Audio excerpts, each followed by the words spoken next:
dans la droite ligne de ce que la sœur Nicole a dit pendant la coordination, s'intitule « Le péché conduit à l'esclavage ». Voici le message que nous donnons aujourd'hui. Que le péché conduit à l'esclavage. Que personne ne vous trompe.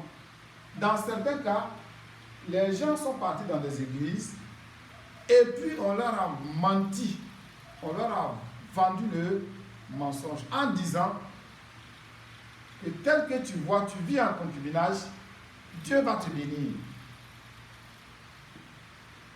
Ou tu es un homme et tu vis avec une femme que tu as volée chez ses parents, tu n'as même pas payé la dot, et puis elle est en esclavage chez toi. Et puis Dieu va te bénir avec ça. Tu vas avoir le travail, tu seras millionnaire. Ou bien la femme qui a été kidnappée chez ses parents, elle vit avec un homme, elle appelle son mari, le monsieur ne l'a pas douté, il ne l'a pas épousé. Et puis les gens viennent, on leur dit non, il n'y a rien à faire, votre situation est bonne. Au moins, vous n'avez pas deux gars, vous n'avez pas deux go, vous n'avez pas deux femmes, vous n'avez pas deux maris. Donc Dieu va vous bénir. Ça, c'est le mensonge. Dieu ne récompense pas les pécheurs. Le péché conduit à l'esclavage. Ce qu'il faut dire aux gens, c'est de dire, voici, tu vis dans le péché. Trouve une solution. Sors du péché. Si c'est un péché de concubinage, que le monsieur dote sa femme. Au moins, qu'il la dote et selon la loi de ce pays, qu'il l'épouse légalement pour lui donner des droits. Ou bien tu es dans un péché, tu es brouteur, tu vas à l'église. Parce que quand on dit de donner les dîmes et les offrandes, tu donnes 100 000, 200 000, millions. On te dit que non, c'est bon, toi tu donnes beaucoup à Dieu, tu fais avancer l'œuvre de Dieu, ça va aller, tu seras sauvé. Ça, c'est le mensonge.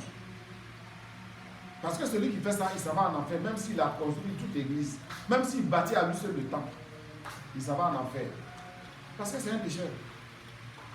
La vérité, c'est que le péché conduit à l'esclavage. Il y a un exemple typique qui est dans la Bible.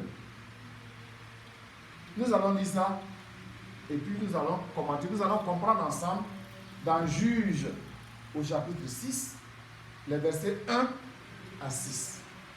Juges, chapitre 6, versets 1 à 6. Parce que si tu vas quelque part, tu es dans le péché, et puis on te fait croire que tant que tu donnes l'argent à l'église, tant que tu donnes des dîmes et des offrandes, tu seras béni, c'est un mensonge. Le problème de l'homme, c'est le péché. Ton problème, ce n'est pas parce que tu n'es pas encore marié.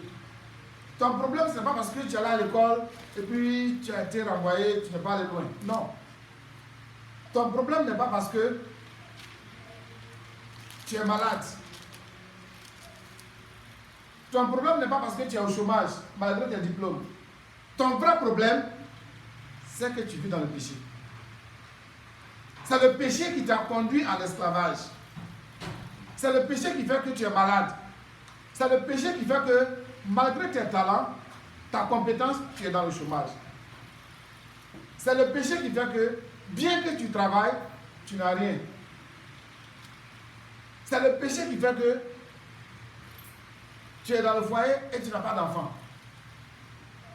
Ou bien même tu cherches le mariage désespérément. C'est le péché. Quand tu règles le problème du péché, tout le reste devient facile. Amen. Le problème, c'est le péché. Le péché conduit à l'esclavage. On va voir, bibliquement parlant, pourquoi nous le disons.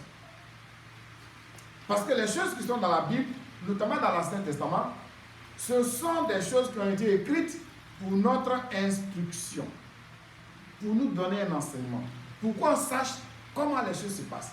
Parce que ce qu'il y a dans l'Ancien Testament, c'est de façon visible, de façon physique et matérielle, ce qui se passe dans le spirituel aujourd'hui. Lisons Juges chapitre 6, versets 1 à 6. Juge, chapitre 6. Je vais lire. Il est écrit ceci. Les enfants d'Israël firent ce qui déplaît à l'Éternel, et l'Éternel les livra entre les mains de Madian pendant 7 ans.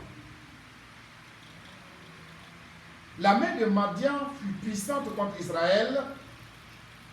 Pour échapper à Madian, les enfants d'Israël se retiraient dans les ravins des montagnes, dans les cavernes et sur les rochers fortifiés.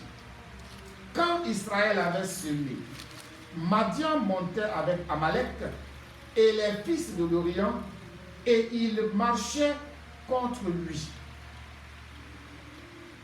Ils campaient en face de lui, détruisaient les productions du pays jusque vers Gaza, et ne laissaient en Israël ni vivres, ni brebis, ni bœufs, ni ânes.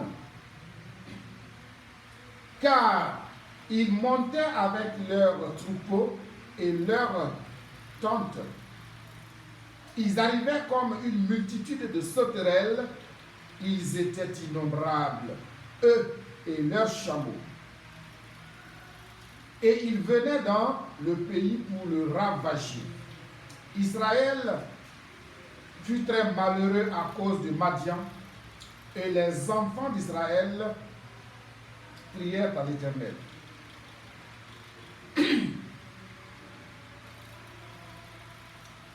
Donc, c'est une histoire assez simple, historiquement, qui est établie. Mais la vérité qu'il y a dedans, c'est que Israël sème. Ils vont semer leur blé, leur riz, leur maïs, tout ce qu'ils veulent. Et puis ils ont leurs brebis, ils ont leurs bœufs, ils ont leurs ânes, ils ont leurs chameaux. Ils font l'agriculture, ils font l'élevage. Mais quand le temps de la récolte arrive, c'est Madian et Amalek qui viennent tout récolter. Imaginez-vous, vous faites un champ de riz qui doit donner dans 4 mois. Vous semez le riz aujourd'hui. Vous vous arrangez pour que ce soit irrigué. Vous désherbez. Vous faites tout ce qu'il faut. Vous pompez pour ne pas que les bêtes mangent le riz. Vous luttez contre les agoutis pour ne pas qu'eux aussi viennent manger les plants de riz. Vous luttez contre les termites. Quand le riz donne, vous venez chasser les oiseaux pour ne pas qu'ils mangent tout. Et puis à la fin, quand le riz rougit, quand c'est bien mûr là, tu dis, bon, en tout cas, dans 7 jours, je vais pouvoir venir récolter. Et puis tu restes à la maison. Qu'est-ce qui se passe? Le 5e jour, tu passes à tout hasard, quelqu'un est venu là pour récolter. Il a tout récolté, il a pris la faucille, il a tout coupé. Même un grain, il ne reste pas. Il ne laisse pas un grain. Donc, tu as travaillé pendant 4 mois gratuitement. 4 mois. Tu as travaillé gratuitement. C'est cela la réalité. Ce qui est ici, c'est un fait historique, mais ça a une signification spirituelle. Donc, là où nous sommes, nous aussi, nous avons été victimes de cela. Pourquoi? Parce que la parole dit que les enfants d'Israël firent ce qui est mal aux yeux de l'Éternel. Ils firent ce qui déplaît à l'Éternel. Et l'Éternel les livra entre les mains de Madian pendant 7 ans. C'est-à-dire qu'ils ont d'abord péché contre Dieu. Et Dieu dit, comme vous avez péché, moi je vous livre entre les mains de vos ennemis. C'est comme nous aujourd'hui, nos parents ont adoré les rivières. Ils ont adoré les rivières. Des fois, ils prennent des bois de bonnet rouge. On va faire des incantations, des imprécations au bord de la rivière. On pèse la bois de bonnet rouge. Au lieu de mettre ça dans du café, ils vont boire. Ils vont verser dans l'eau de rivière pour faire alliance avec la sirène des eaux. Et puis ces poulets qui sont dans les eaux, les pitons, les silures, les crocodiles. Et ça fait que dans la famille, personne ne se marie. Celui qui a la chance vit en concubinage.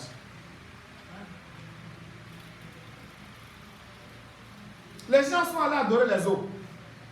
Des fois, nous avons adoré des arbres, des forêts. On dit que c'est la forêt sacrée. Dans certains cas, on ne sait pas faire les initiations dans la forêt. On dit que c'est le poro. Pendant 7 ans, on doit t'initier dans la forêt. C'est pour t'initier. La forêt, là, c'est quelle université? Ce n'est pas la Sorbonne. La forêt, ce n'est pas Harvard. Ce n'est pas l'université de Cambridge. Mais toi, quand on doit t'instruire, on t'envoie dans la forêt pendant 7 ans. C'est le poro. Là-bas, ce sont les démons qui vont t'instruire, qui vont t'enseigner leurs lois. Et puis, on s'en va adorer les reptiles. Un serpent, on va lui dire, tu es Dieu, tu es notre Dieu. Il y a une alliance entre toi et moi et nous. On adore le reptile, le python. En conséquence, le python, il a toutes nos bénédictions. Il avale, il avale, il avale. Et quand Dieu te montre ça dans le spirituel, tu vois un python qui est énorme, qui est tellement gros qu'il ne peut plus bouger. Parce qu'il est chargé de nos maisons, chargé des terrains, chargé des voitures, chargé des diplômes, des robes de mariée, tout est dans son ventre. Nous avons adoré les reptiles. Oh, quelle misère! Un homme s'en va s'asseoir devant un serpent, il dit, tu es mon Dieu, je suis venu t'adorer. Et puis il donne un sacrifice de mouton, un sacrifice de poulet. Et puis le python aussi, il remet sa tête, il dit, ouais, c'est bien mon fils, c'est bien ma fille. Quand nous faisons ce qui déplaît à l'Éternel, il fait quoi? Il nous livre entre les mains d'Amalek et de Madian. Il nous livre aux démons. Il dit, bon, comme vous avez choisi les démons, allez-y avec eux. C'est alors que vous pouvez voir dans votre vie, dans la vie de vos familles ou de vos villages, que personne ne se marie. Les gens sont au chômage, tout le monde va à l'école. Mais dans certaines familles, il y a une dame qui a témoigné il y a 2 jours que dans sa famille, tout le monde s'arrête au CM2. On ne dépasse pas CM2. C'est-à-dire que les démons que vous servez vous disent, dans votre lignée là, personne ne doit dépasser CM2. Si tu arrives au CM2, c'est comme tu as eu doctorat. Tu es trop instruit. Parce que tu peux lire renversement des principautés. Tu découpes le mot. Toi, tu es allé trop loin, tu as fait CM2. Parce que vous avez adoré les reptiles. Il y en a qui adorent la tortue. On a vu tout ça à la délivrance, ils adorent la tortue. Je lui ai dit, mais pourquoi vous faites ça? Non, on dit dans l'ancien temps, notre ancêtre, il était en brousse, il allait à la chasse, il n'a pas eu de gibier. Il avait soif, il était perdu dans la forêt là, mais il a rencontré une tortue, c'est la tortue qui l'a conduit et puis il a retrouvé son chemin. Donc depuis ce jour-là, lui et la tortue, ils ont fait une alliance. Que désormais, moi, ma famille, ne te mange pas parce que c'est toi qui m'as sauvé. Des philosophies bizarres, des mythes qui ne peuvent même pas s'expliquer. Et depuis ce temps-là, dans leur famille, ils sont lents. C'est-à-dire que ce que les gens font en une semaine là, eux, il leur faut 1 an pour le réaliser. La lenteur s'est installée dans leur famille. Parce qu'ils ont fait alliance avec la tortue qui est devenue leur totem.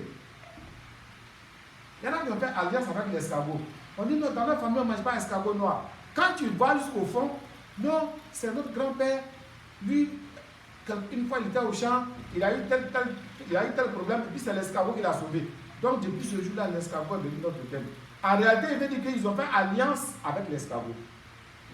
En faisant alliance, ils sont devenus comme des escargots.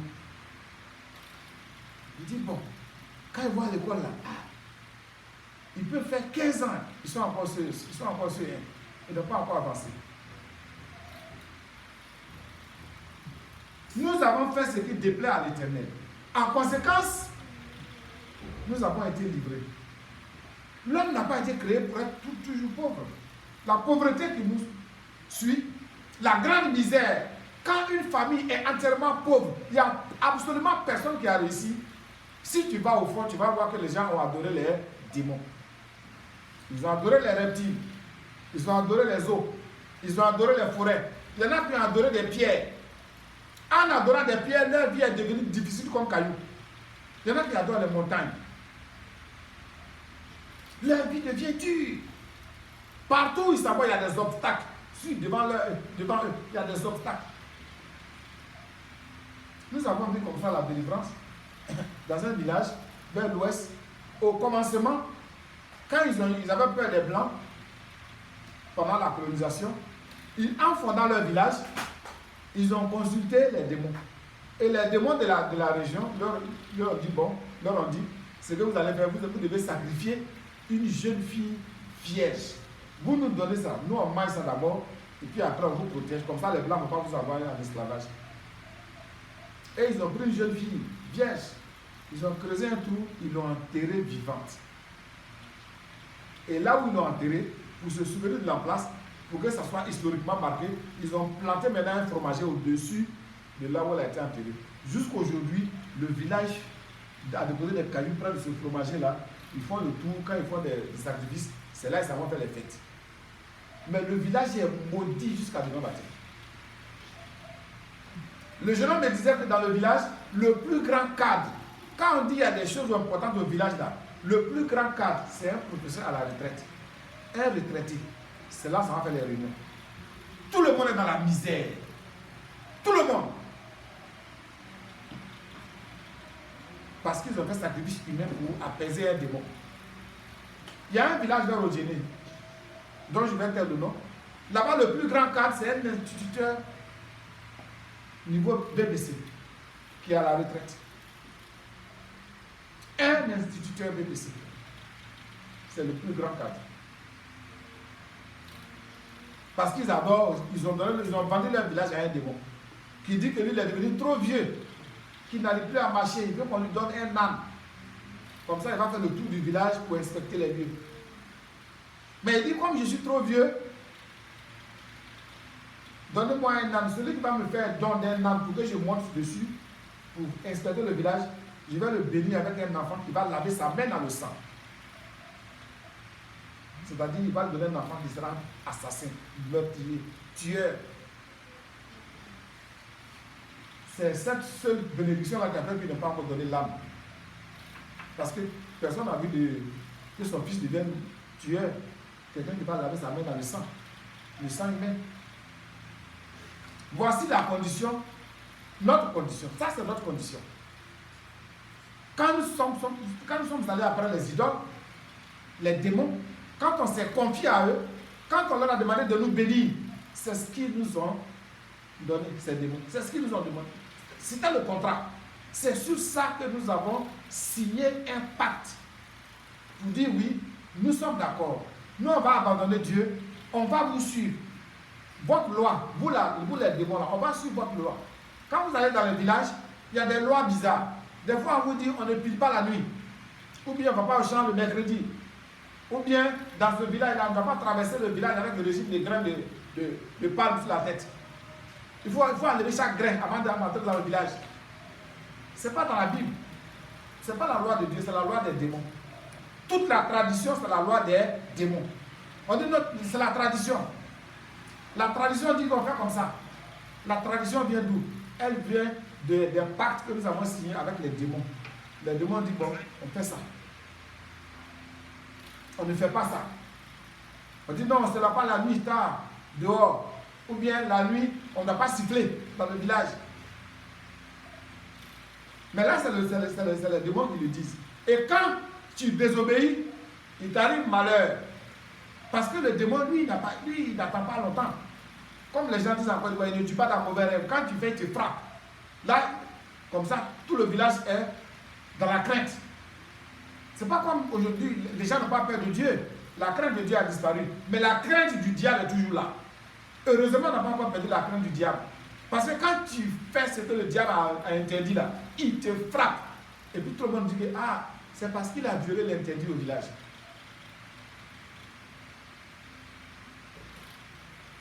Au commencement, l'homme était conçu pour vivre dans l'abondance. Quand on lit dans Genèse, au chapitre 3, du verset 16 au verset 19, qu'est-ce qui est écrit? Adam et Ève.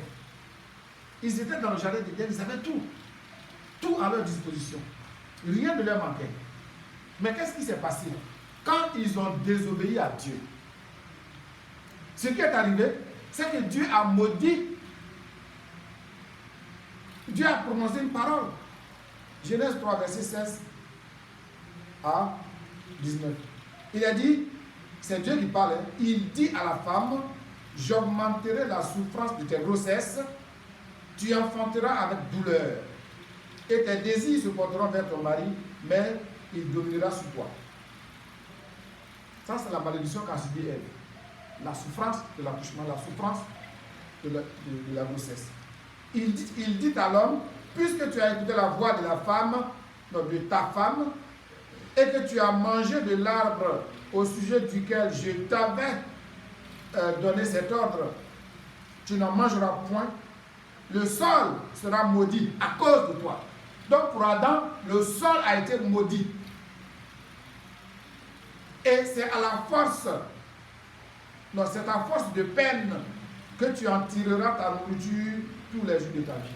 Donc, l'homme a commencé à travailler dur pour manger à cause du péché.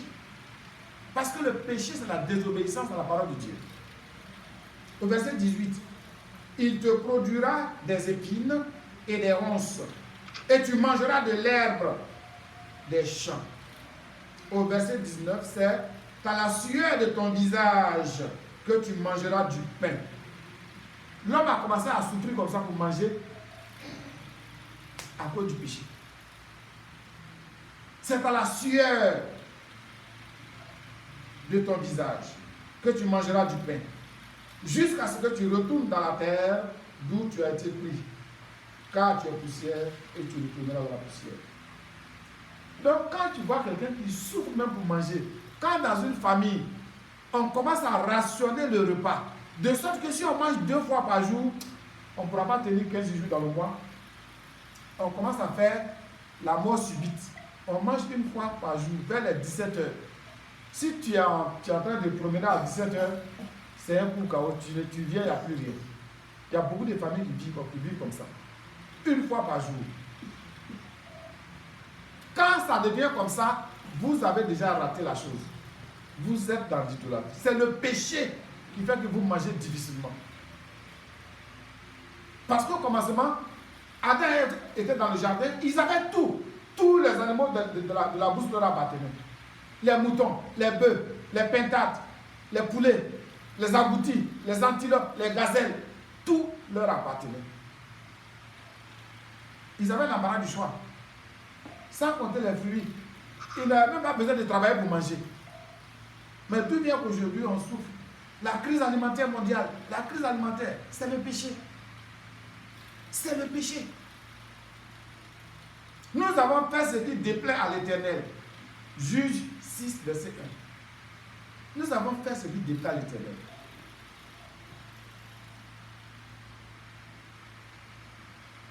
C'est pour cela que nous souffrons. Parce que quand on fait ce qui déplaît à l'Éternel, qu'est-ce que c'est? C'est le péché, c'est la désobéissance. Or, nous savons que la désobéissance, c'est ce qui est le problème. 1 Samuel chapitre 15, versets 22 et 23.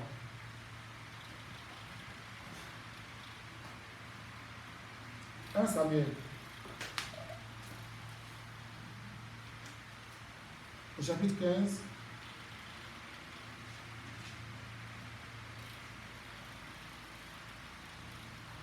Verset 22 et 23.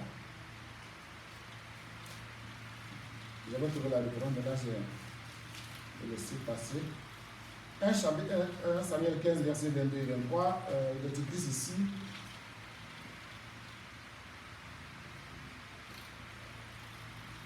Samuel dit, l'Éternel trouve-t-il du plaisir dans les holocaustes et les sacrifices, comme dans l'obéissance à la voix de l'Éternel? Voici, l'obéissance vaut mieux que les sacrifices, et l'observation de sa parole vaut mieux que la graisse des béliers. Verset 23. Car la désobéissance est aussi coupable que la divination, et la résistance ne l'est pas moins que l'idolâtrie et les théraphies. Puisque tu as rejeté la parole de l'Éternel, il te rejette aussi comme quoi.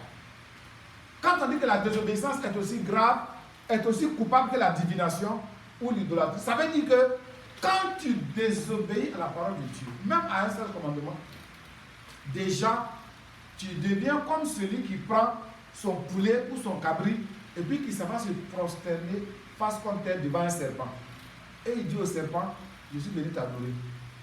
Ou bien celui qui prend les statuettes du vaudou et puis il se prosterne devant la statuette, il dit, oh statuette, viens me sauver.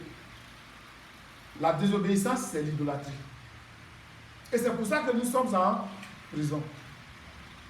La dernière fois, le vendredi dernier, à Tiekwa, il y a une dame qui a témoigné la vision qu'elle a eue quand on priait. Elle dit qu'il y a un, je ne sais pas si c'est un bois, bien un fromager, un arbre qui était secoué pendant la prière. L'arbre était secoué et puis il s'est renversé, il était déraciné. Et puis en bas, elle a vu toute sa famille, ou bien tout son village, j'ai vu. En tout cas, une des deux collectivités. Tout le monde était enchaîné dans un trou. En bas de l'arbre. Enchaîné et amaigri. Parce que les gens sont en esclavage. Parce qu'ils sont dans le péché. Et si on regarde ça bien, on verra que c'est l'arbre qu'ils ont adoré. Spirituellement, on les voit et se promènent, ils voyagent, mais en réalité, ils sont en prison. Sous l'arbre. Sous l'autel, là, ils sont en prison là-bas. Donc, comme disait la coordinatrice, nous allons nous aider. En tant que sacrificateurs de nos familles, nous allons nous repentir devant Dieu, demander pardon à Dieu pour toutes les abominations d'adoration que nous avons faites, nous et nos parents, depuis les temps anciens. Et puis, après ça, nous allons combattre pour arracher au démon, au diable, ce qu'il nous a donné. Amen. On se lève.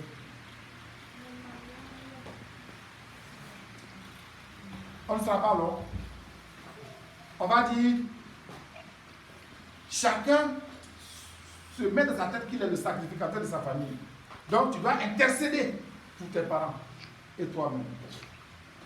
Donc disons, ô Père, pardonne-nous. Car moi et mes pères, depuis des siècles et des millénaires, nous avons péché contre toi. Nous avons adoré les reptiles. Nous avons adoré les bois. Nous avons adoré les forêts sacrées. Nous avons été initiés dans les forêts sacrées. Nous ne connaissons pas ta parole, mais nous connaissons par cœur la parole des démons. Et nous respectons la loi du diable, les interdits des démons. Oh Père, nous ne t'avons pas craint. Nous avons craint les démons. Et nous avons respecté les lois. Oh Père, nous nous sommes prosternés devant les serpents. Nous avons adoré les reptiles. Nous avons adoré les fétiches. Nous avons mis notre confiance dans la main des démons. Des masques. Des masques sacrés, des forêts sacrées, des rivières, les sirènes. Nous avons adoré même les sirènes. Avec des sacrifices de lait, de poignets rouges, de poulets, de moutons. Oh Père, nous sommes abominables. Et par ta justice, nous avons été châtiés. Et aujourd'hui, dans nos familles, nous sommes malades. Nous avons l'hypertension, l'ulcère, les hémorroïdes, la sinusite. Nous subissons les AVC, insuffisance rénale. Nous avons la dépression, la folie, la mort précoce. Nous a frappés. La mortalité infantile a frappé nos enfants. Nous sommes frappés de célibat. Nous vivons dans le péché, dans l'impudicité, dans l'adultère, la fornication, dans le concubinage. Oh Père, nous souffrons. Mais nous sommes misérables. Aujourd'hui, Père, je te demande pardon pour moi-même, pour ma famille, pour mes parents, pour mon village. Oh Père, pardonne-nous notre idolâtrie. Et aujourd'hui, je rabaisse toutes les idoles et tous les démons que nous avons adorés. Serpent, tu n'as jamais été Dieu. Je te rabaisse du trône de Dieu et je te décapite. Je fends ton ventre et tu vomis tout ce que tu nous as volé. Tu vomis nos maisons, nos robes de mariée, nos mariages, nos alliances de mariage. Tu vomis. Tu vomis nos alliances, tu vomis nos terrains, tu vomis nos voitures, nos diplômes, tu vomis notre travail, notre salaire, nos investissements, tu vomis nos affaires. Et quant à toi, les cellules, nous te coupons, nous te chassons du trône, tous les caïmans, nous nous chassons du trône, nous taillons en deux, nous nous jetons dans les abîmes, nous vous arrachons ce que vous avez volé. Pour les forêts et les bois, vous n'avez jamais été des dieux. Nous vous rabaissons du trône de Dieu. Nous vous abattons. Nous fendons vos ventres. Et vous vomissez ce que vous avez volé. Nous vous brûlons dans le feu. Au nom de Jésus. Et quant à vous, les rivières, vous n'avez jamais été des dieux. Nous vous rabaissons du trône de Dieu. Nous vous asséchons. Nous talissons vos eaux. Nous jugeons vos sirènes. Nous jugeons les silures. Nous jugeons les pitons. Et les crocodiles. Et nous vous arrachons nos études, nos diplômes, nos travail, nos mariages, notre enfantement. Nous vous arrachons tout. Et nous vous jetons dans le feu. Au nom de Jésus. Vous les rochers, vous n'avez jamais été des dieux. Nous vous rabaissons, nous vous cassons, vous dégagez. Quant à vous les tortues, ou les escargots, nous vous jugeons, nous vous chassons, au nom de Jésus. Et nous vous arrachons tous nos biens que vous avez confisqués. Quant aux prisons spirituelles, dans lesquelles nous nous étions constitués, prisonniers, par notre propre faute, nous les visitons. Et nous cassons les prisons spirituelles.